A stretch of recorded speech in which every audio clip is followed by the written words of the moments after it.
Right now, we're going to have Helen Thomas speak. She is an author, former journalist, opinion columnist, and elite member of the White House Press Corps. She worked for the United Press International for 57 years, first as a correspondent and later as White House bureau manager. She was also the first female officer of the National Press Club and the first female member and president of the White House Correspondents Association. As a child, she long dreamed of being a journalist, a career that would expand her boundless curiosity. After receiving her bachelor's degree in English from Wayne State University, she was hired by United Press International, which included coverage of Capitol Hill, the Federal Bureau of Investigation, and the Department of Health, Education, and Welfare. Most impressively, she has covered every president of the United States from the Kennedy administration until the second year of the Obama administration. Ladies and gentlemen, Ms. Helen Thomas.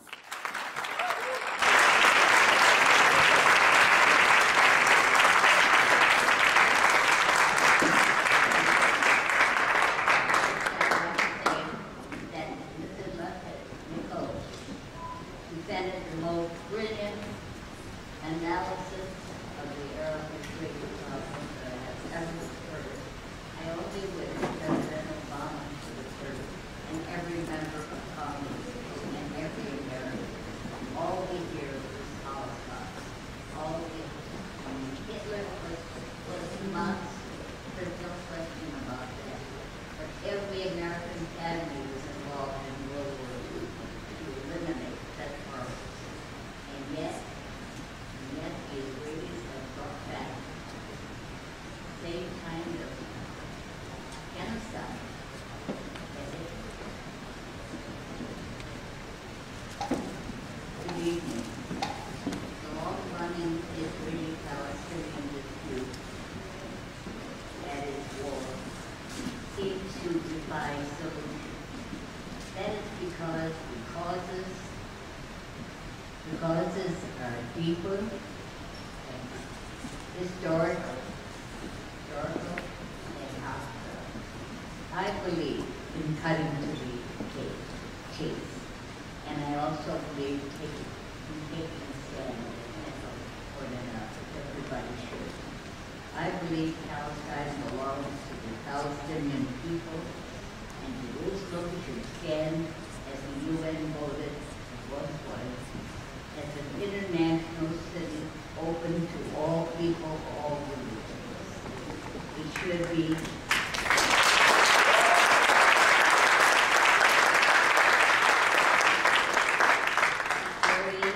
should be handled by the UN. Once upon a time, Palestinian and Jewish families lived in peace, side by side. They were real friends. There is no doubt that Jews have been persecuted for centuries, but they have paid a heavy price. So along came Theodore Herzl toward the end of the 19th century, who encouraged the creation of the state of Israel, of the Jewish state. A shortcut to history and the betrayal of the Palestinian people was due to the fact that the British needed money to fight the Germans in World War I. The Balfour Declaration was named by the British. The House of Rothschild gladly gave the money in exchange for a promise of the creation of the state of Israel. The British by this time had achieved, under the League of Nations, a mandate to govern Palestine. The French had Syria and they were divided into Lebanon.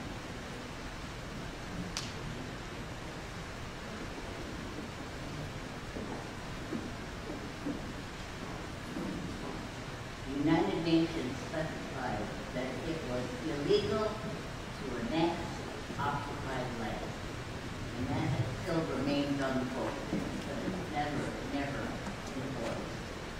The pressure on the British then, by the newly empowered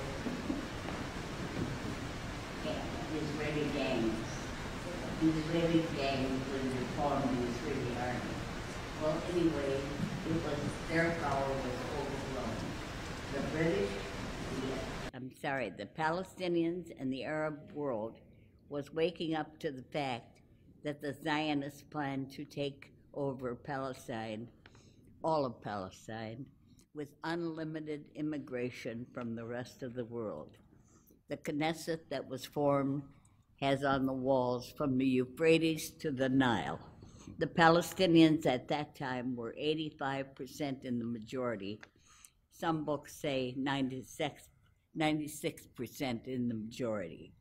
The European immigrants began to form ruthless gangs to enforce the British mandate. Ergun, Stern, Haganah gangs were named and financed by the Zionists all over the world, and especially in New York. They had the power from Washington as well. They ransacked, as Neko pointed out, Arab villages. They killed, telling the Palestinians they had to run to save their lives. They left. They fled to camps and caves where they still stay. Some are still there. As brutal Israeli gangs formed the Israeli army with the full backing of the United States. They had all the sympathy of Americans. The Zionists began to take over all of Palestine.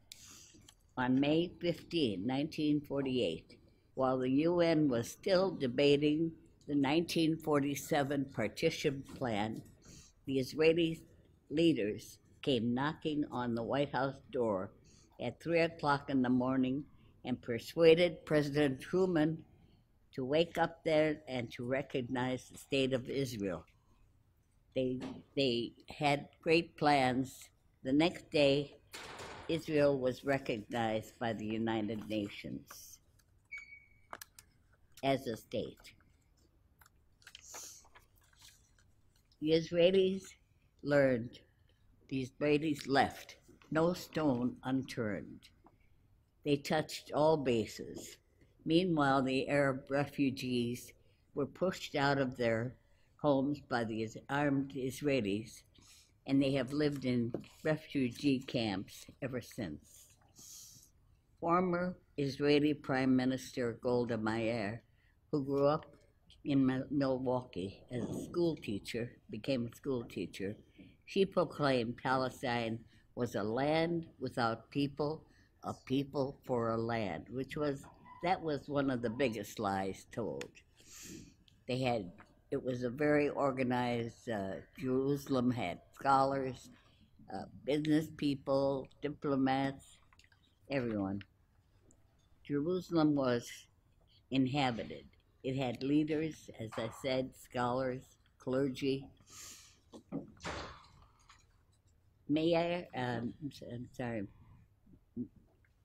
It was Menachem Begin made friends in this country with the late Jerry Falwell, the evangelist, and concluded that no American official could ever confirm that Israel had no American official, and I've asked Obama, Hillary, and everybody else, has ever confirmed that Israel has a nuclear arsenal. I mean, they were able to get material for the nuclear bombs from Pittsburgh, Jewish owner of a manufacturer, and so forth. So they also got a lot of help from the Americans. You can't say, and they have told me, why don't you just write? They have an arsenal. I can't say. Everyone knows Israel has a nuclear arsenal. That isn't acceptable in journalism. Jerusalem was inhabited despite Golda Meir. It had leaders, as I say. I have asked every White House, as a White House reporter, President Obama, who said, I don't want to speculate. I said, you don't have to speculate. Every American president is told before he goes into the White House, who has the nuclear bombs. At least 9 countries have it. But we have to bomb Iran because Israel wants us to bomb Iran because Iran might get the bomb or might have it. With friends like the Israelis, we don't need any enemies. I have asked, I just said, wait a minute, everyone knows that I cannot print that everyone knows. Everyone knows they have bombs. We need an authority who is brave enough as, what's his name, the nuclear, Mordechai Vanunu. who has created the bomb in Israel. Every 5 days they throw him into prison again for opening his mouth. A great democracy.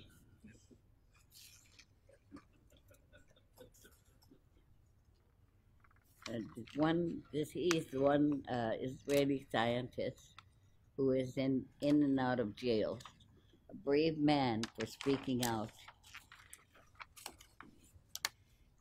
The United States has backed Israeli crimes against humanity in every conflict.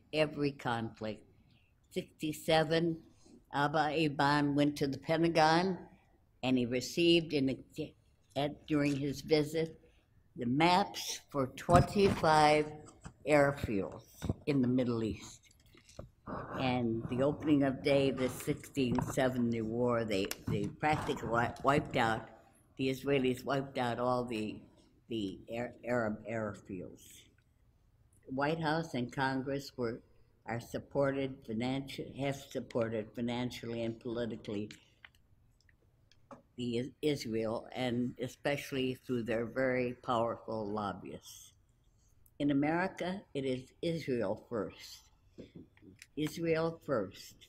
Obama was humiliated by right-wing Prime Minister Benjamin Netanyahu, who announced Israel was, while he was in here, and during the UN debate, he announced that Israel was building 1,100 new housing units in the West Bank.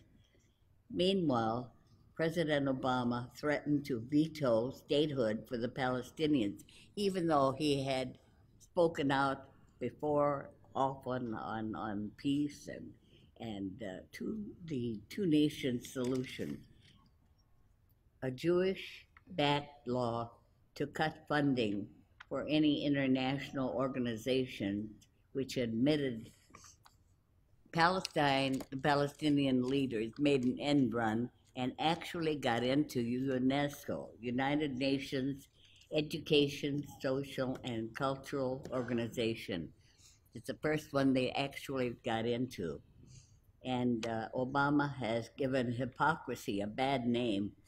He supported the two-state solution and betrayed the position.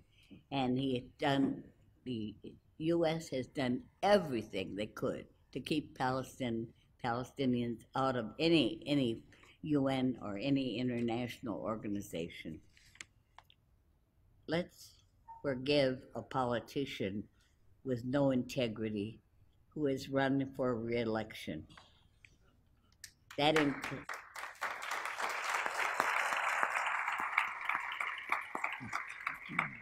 includes all the hawkish Republican candidates who are in Israel's hip pocket. They know the votes and the money for re-election campaigns come first. But I ask, where is their sense of justice? Where is their conscience? You can't give away what doesn't belong to you.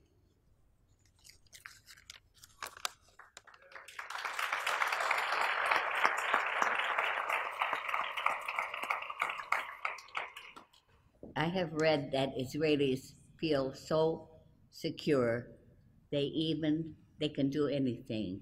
Time magazine reported that the precious water that you spoke of, that some Israelis have now their summer homes in Palestine, West Bank, and they have built their swimming pools there. Can you believe that? When others are dying for water? All American presidents during modern times, with the exception of Jimmy Carter, have marched to the Israeli drummer. We continue to give Israel billions of dollars each year as many Americans fall well below the poverty line. The Israelis have established themselves as the perpetual victims, while they are the real aggressors in Palestine and in the Middle East.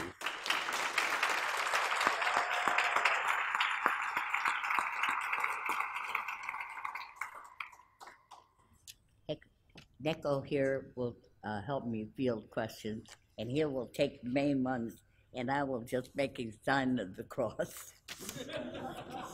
With friends like Israel, the United States needs no enemies. Thank you.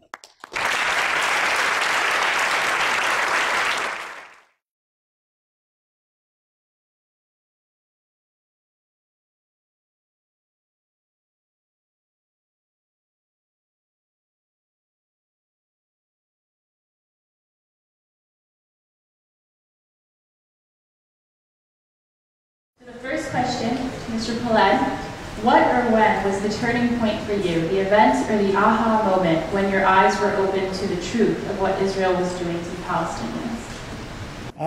Well, I'll try to make it brief.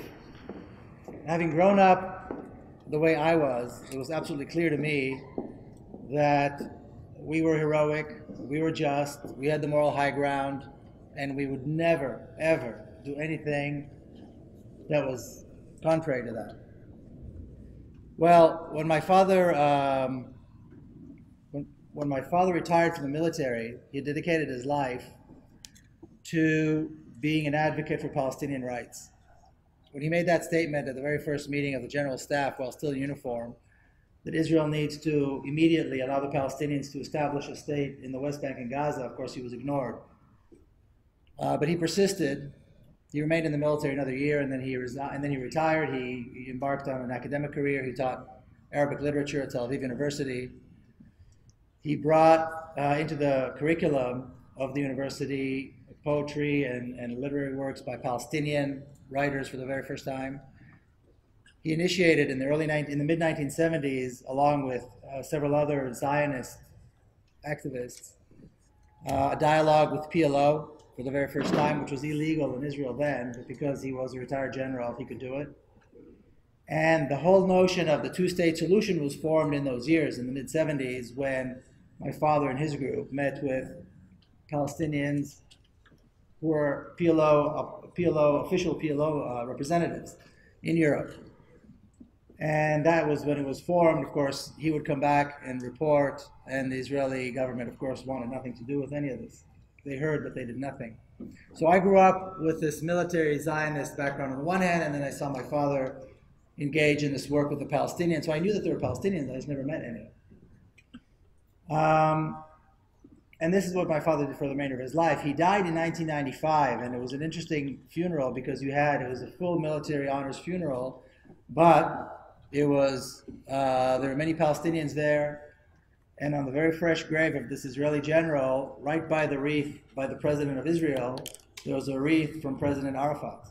This was 1995, after Oslo and Arafat had returned to Gaza. He was not permitted to come to Jerusalem, that's why he couldn't attend. So this was the process. 2 years after that, my sister's little girl was killed in a suicide bombing in Jerusalem.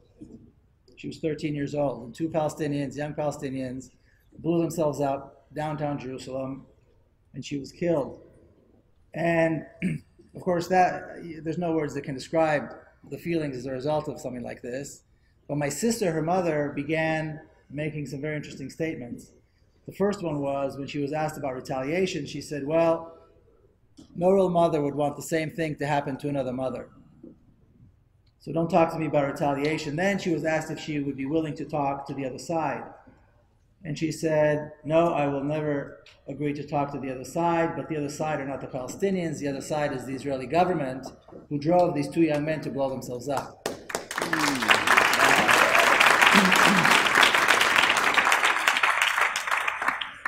Then she and her husband began working with an organization called the Bereaved Families Forum, which is an organization with Israeli and Palestinian families who are bereaved, who work together to find reconciliation and end the cycle of violence. It's one of the most amazing group of people I've ever met, who've gone through some incredible pain and found that the pain on the other side is equal. And that's a very big thing to discover, that the pain on the other side is equal, and that we all, the color of our blood is all the same. Which your mother did. Yes. And all of this, and I was living here already. I was already living here, and all this drove me little by little to start looking and investigating and looking and investigating. And finally, I found in San Diego a group. There was a Jewish-Palestinian dialogue group, and for the first time, I actually met with Palestinians in their homes, just like normal people, on a completely equal footing, which can't happen back home. There is no situation where you sit as complete equals if you're an Israeli and you're sitting with Palestinians. So this was a very interesting, and then I started hearing stories about what happened in 1948, stories about expulsions, about massacres. And I remember the exact moment when I had to make a choice whether I was going to get up and leave, because what these people were saying was absolutely insane, or stay and keep listening. And I think it's a defining moment. It's a moment where you replace fear with trust. And without that, there's nothing can happen. And one of the gentlemen there, a Palestinian gentleman who's from Jerusalem, talked about 1948. He talked about the Jewish forces and the Palestinian forces, and how many more, and how the numbers were, you know, the Jewish forces were so much greater and so much better trained and armed than the Palestinians. And this was exactly the opposite of what I'd known. So I went home that day and I called my brother, who teaches political science at Tel Aviv University, and I said to him, look, this Palestinian gentleman is saying these things. Is there any merit to this at all? I know it sounds absurd. And he said, well, as a matter of fact, there is. And several Israeli historians had just rewritten, I should say, the history of 1948. Ilan Pape was one of them, and Benny Morris, and a few others.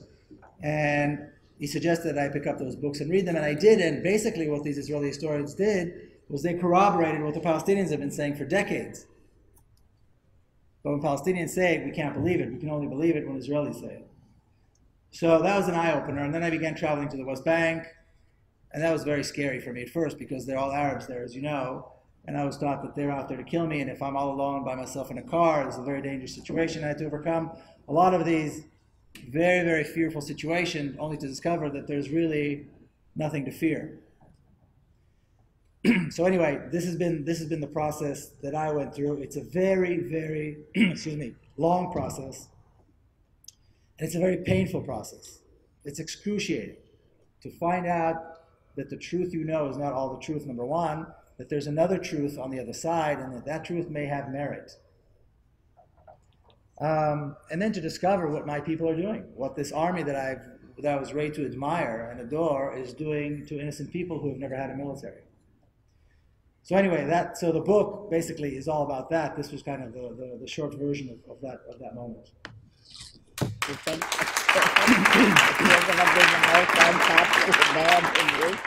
right, so we've got a lot of questions, so we're going to keep these going right along.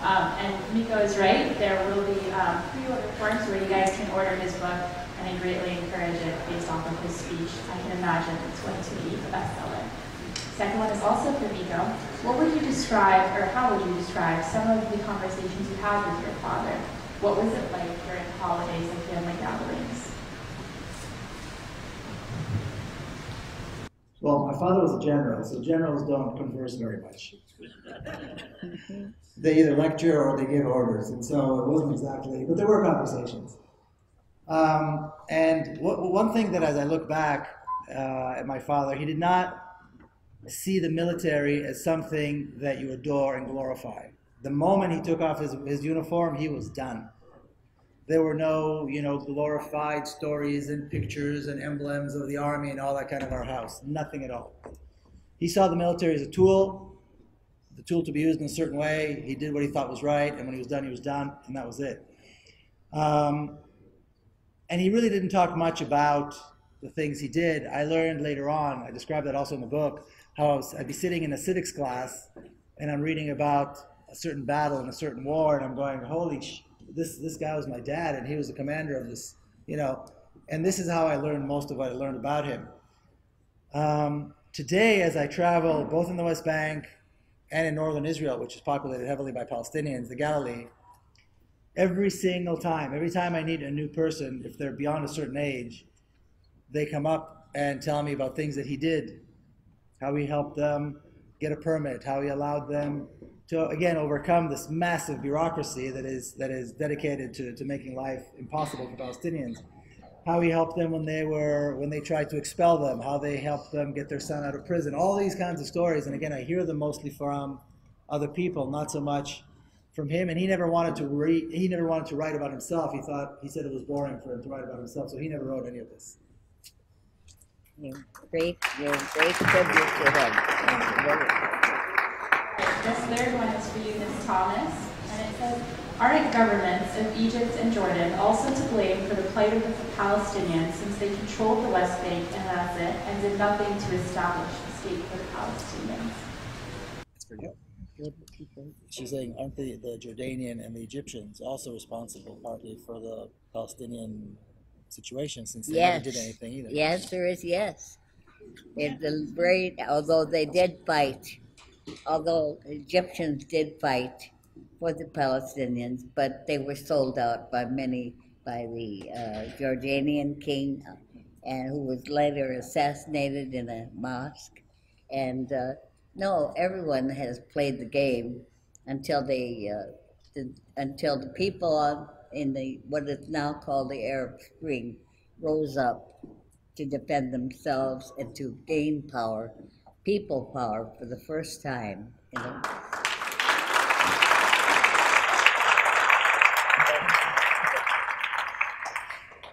This fourth one is directed at both. So as an Israeli and as an esteemed journalist, how can you make sweeping generalizations about any group of people? How can you make sweeping generalizations about people?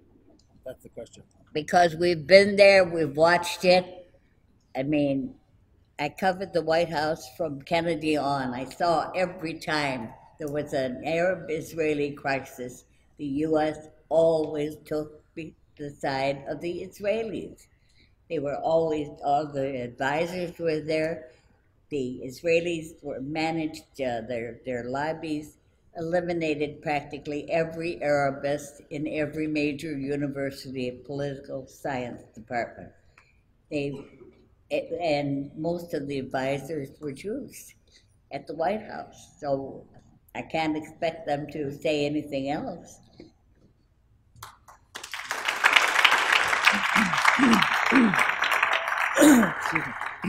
Well, I'll say this. First of all, I don't think we made I don't think we did that at all. I don't think we made sweeping statements, general statements about entire people.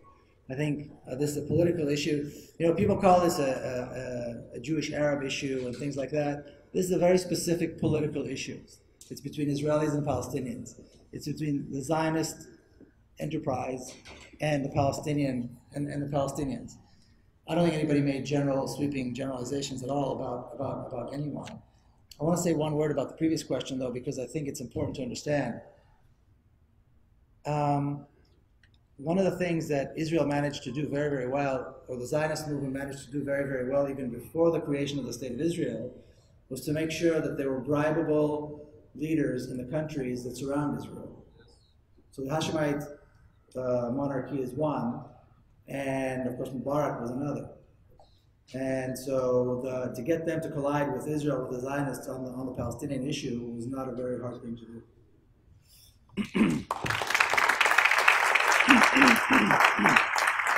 I keep thinking of this, but I remember when one Zionist told General Rabin, God gave us this land, and Rabin said, where's the deed?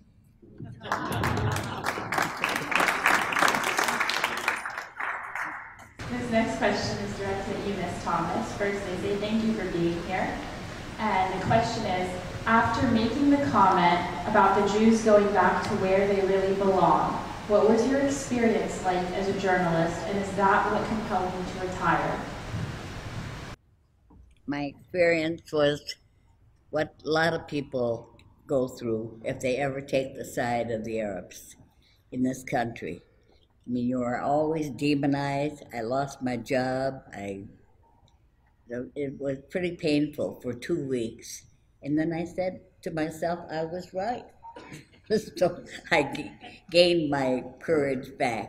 It's not nice to be, not easy to be demonized, but at the same time, you have to know what you think, you have to know who you are, and you have to have courage.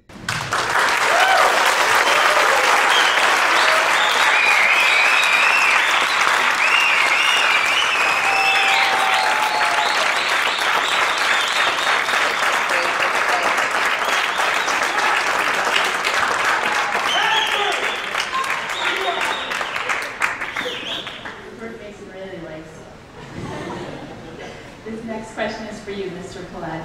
If there is a policy of ethnic cleansing, how can there be a prosperous Arab Muslim population in Israel that participates in Israel's political system while the racist Taj Party is exiled? Well, that's a very good question. There is no prosperous Palestinian community in Israel. There's a very poor, neglected Palestinian community within Israel. Palestinians are far below the poverty line than any Israelis are. The communities are neglected. Not a penny has been invested ever to build a road, a school, a home, a mosque, anything at all for the Palestinian community within Israel.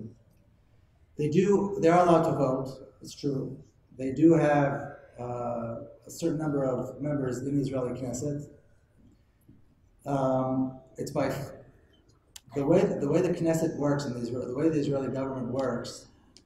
They managed to put together a formula that can continue to ignore the Palestinian community within Israel, even with allowing them to vote and allowing them to have representation in the Knesset. It's a very sophisticated process. I won't get into it. But the number of members who are Palestinian in the Israeli Knesset is always the same. The percentage of the body within the body is the same. And what it means is that Palestinian rights and Palestinian issues are never brought to the table. And no Israeli, no Zionist government, and in Israel the governments are always coalitions, because you have to have a majority in order to form the government. So they create coalitions. Not a single one will ever, or has ever, included any of the Palestinian Knesset members in their coalition, and they never will.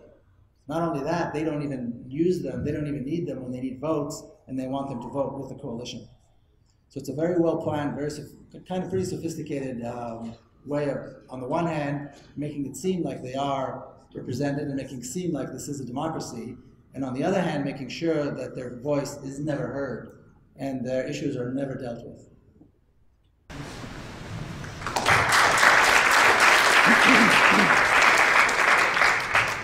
This next one's for you, Ms. Thomas, and it says, if Obama wins his re-election, do you think that he will become more pro-Palestinian?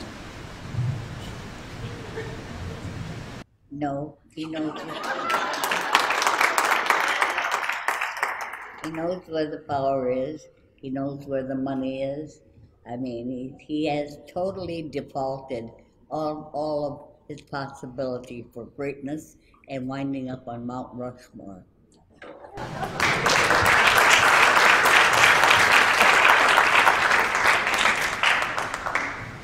So I personally think this could be one of my favorite questions, but this is directed to both of you. What do you think that we can do as Arabs to help our brothers and sisters in Palestine get their country back? What for you? No, for both of us. What can you as Arabs? What can Arab Americans do to help Palestinians get their country back? They can face the truth for the first time in history. And they stop thinking of their ethnic background. If we did, we'd all be, I don't know, we'd be killing each other. We'd have a segregated country, not that we don't do somewhat, but we would never be moving forward. Well, I'm not an Arab, but I can tell you what I think. I think SJP is, like I said in the beginning, is an excellent first-rate way to promote this issue. I think that you guys are doing an amazing job in colleges all over the country. And I think that when change does come and Palestine is free, it'll be to a very large degree thanks to SJP and the kind of work that they do in the different colleges here in the US. I think one of the issues that comes up a lot that I hear is that, well, when people say to me, when you say this, it's okay because you're an Israeli. When we say this, we're called anti-Semitic. And nobody wants to be called anti-Semitic, and nobody likes to be called names. But if this is the price you have to pay, then so be it. They could call you worse things. Number one, what in the world does it mean to be anti-Semitic, and who decided that? Hitler. Who decided that somebody's anti-Semitic? Who gets to decide? You know. And number two, I think what I would do is I would take the question back. Fine, I'm an anti-Semitic. Now, can you explain dropping 100 tons of bombs on a civilian population with 800,000 children? Can you explain 7,000 political prisoners held against international law?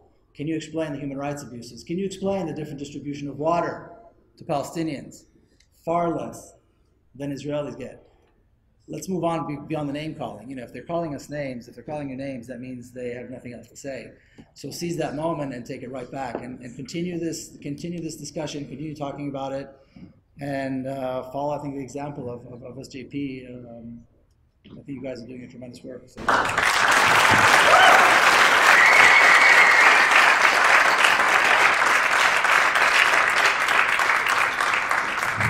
One captured Israeli soldier was worth 1,700 Palestinians jailed, in prison, jailed.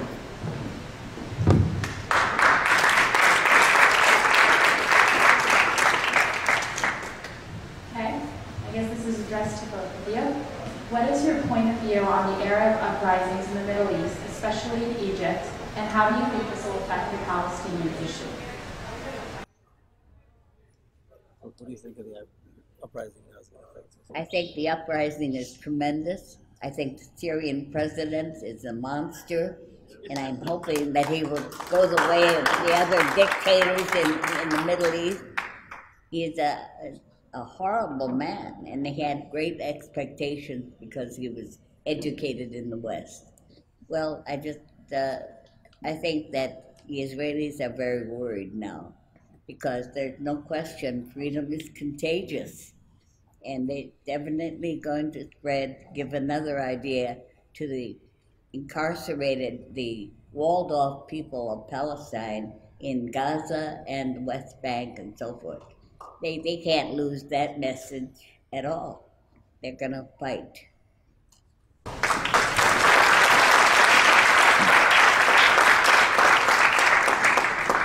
For freedom.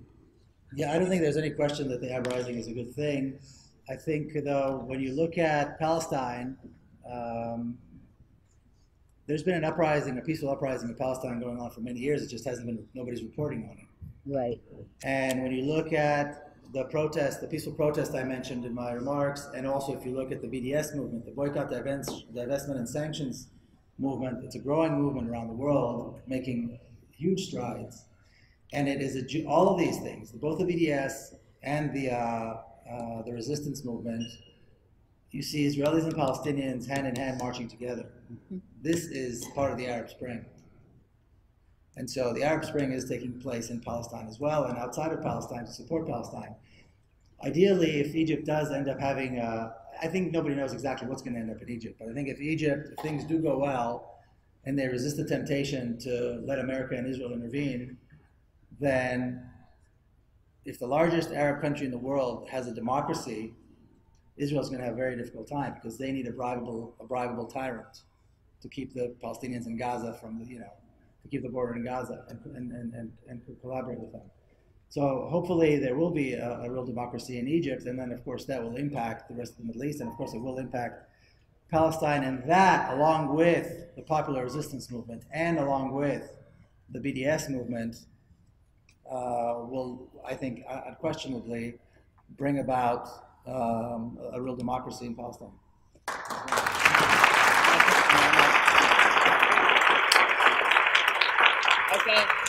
I think that we are wonderfully, we should be very grateful. We are watching history. We are watching revolutions that has been long been nurtured and so forth. And I think that these revolutions are great. People are getting the power back that they always should have had.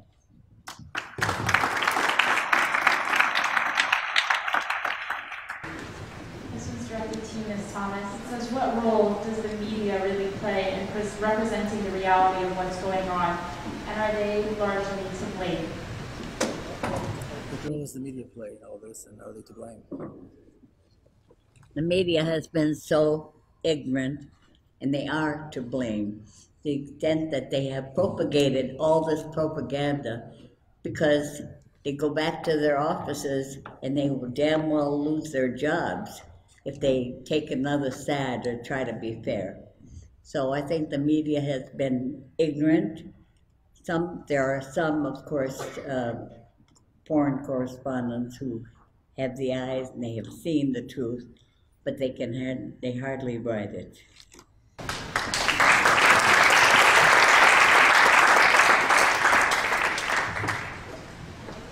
Maybe I'll give you a quick brief. This one's for you.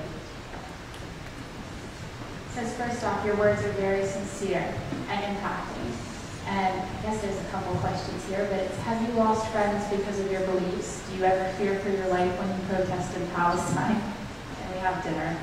And what is your favorite city in Palestine? Thank you. I'll start with the last one. My favorite city is Jerusalem, without any doubt.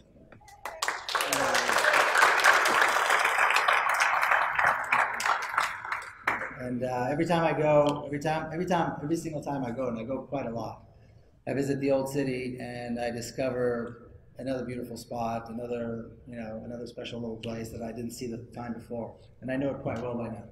So definitely Jerusalem. Have I lost friends? I gained a lot of friends. I know that. If I lost friends, then so be it. I think I've gained many more friends than I've lost. So I'm not really worried about that. I haven't had any threats at all on my life, or any threats at all have been made. Like I said, I'm probably not that famous yet, and maybe that's why.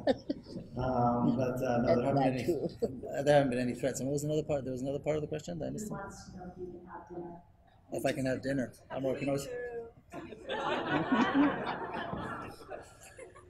right, Ms. Thomas, the next one is for you. How did it feel working on a daily basis with people who supported Zionism? How does it feel working on a daily basis with people who support Zionism? I believe in democracy. I believe people have the right to support any cause they want. But I also believe that they are not being truly informed as we were tonight. I mean, if they had heard Neko and really saw what was going on or heard, and they would never support the kind of tyranny that they stand up for, Israelis. And I know that those who support Israel, it comes from the heart. They think of them as always being persecuted, the eternal victims. It's not true. They're not the eternal victims. They have victimized so many people, but the truth is not known, and so I forgive them. And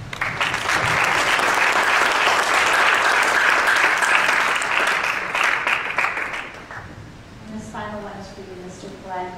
Is the term ethnic cleansing nothing but a euphemism for something far worse than it sounds? Worse than ethnic? There's something worse? There's something worse than ethnic cleansing? I don't know that there's something that's worse than ethnic cleansing. This is a pretty horrific process that's taking place there. I think ethnic cleansing is describes exactly what is going on. Like I said, if you pull back and take a minute to connect the dots, then it's clear as daylight that the process that started exactly 64 years ago, with the expulsions and the massacres and the destruction of Palestinian towns and the attempt to de-Arabize Palestine, and still goes on today in a far more violent and a far more sophisticated way. Why? Why? Why is it more violent? Well, it's more violent because they're using a lot more power and killing more people. But I think it's a lot more violent. I think perhaps there's a lot more fear. I think they feel they can get away with a lot more. They've got a bigger army. They've got better means of killing people. But I think ethnic cleansing is exactly the process, because the objective is to get rid of the Palestinian Arabs and have Eretz Israel, the land of Israel, for Jews. And only Jimmy Carter was able to point this out. That was only Jimmy Carter who's been able to point this out. Guys, put it together for two amazing